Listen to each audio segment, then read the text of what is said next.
Okay, let's talk maybe fun, maybe profound. We talked about philosophers, philosophy. Who's your favorite philosopher? Who, like somebody in your current time, been either influential or you just enjoy his, her ideas or writing or anything like that? Weirdly, I'll give an answer which sort of doesn't have much to do with whom I might imagine myself to be. I like Thomas Aquinas at the moment. Hmm. I think he's very inspirational to me given what we're going through. And that's not because his particular ideas of religion or God or unmoved movers are particularly inspirational to me. And I don't even think they were necessarily right. But he was introducing aspects of the scientific method during one of the darkest periods in human history when we had lost all hope and reason and ability to think logically. So I think he was really something of a light in the dark, and I think we need to look to people like that at the moment. The other reason why I think I need to learn from him is that even though he was doing something which really needed to be done and introducing scientific thought and reason to a time that lacked it, he was not saying anything that would have been offensive to whatever powers were in play during his time.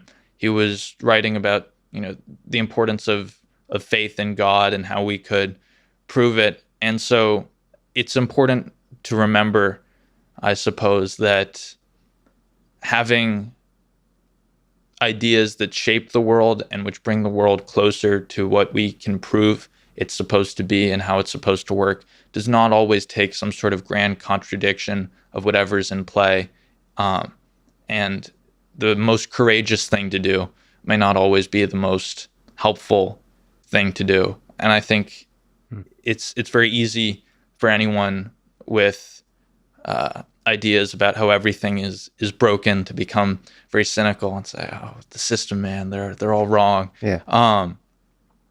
I think it takes another kind of discipline to be a person with real ideas and to make the world better without stepping on anyone's toes or contradicting anyone. I have real respect for that. So being able to be, when it's within your principles, to operate within the current system of thought. Yeah, and not offend anyone, not say anything outlandish, but introduce the method by which progress must be achieved. I think that takes a kind of maturity which is found very rarely now, and I really look to him for inspiration, despite whatever disagreements I may have with the minute details of his philosophy.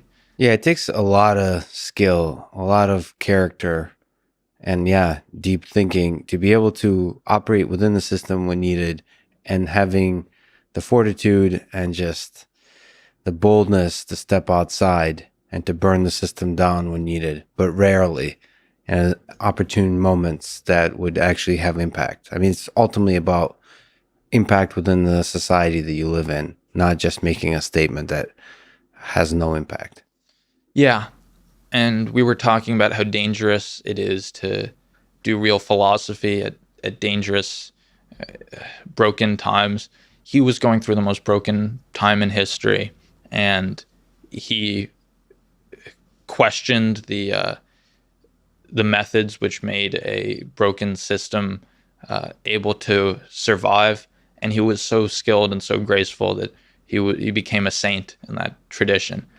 And there's something for me to really learn from there.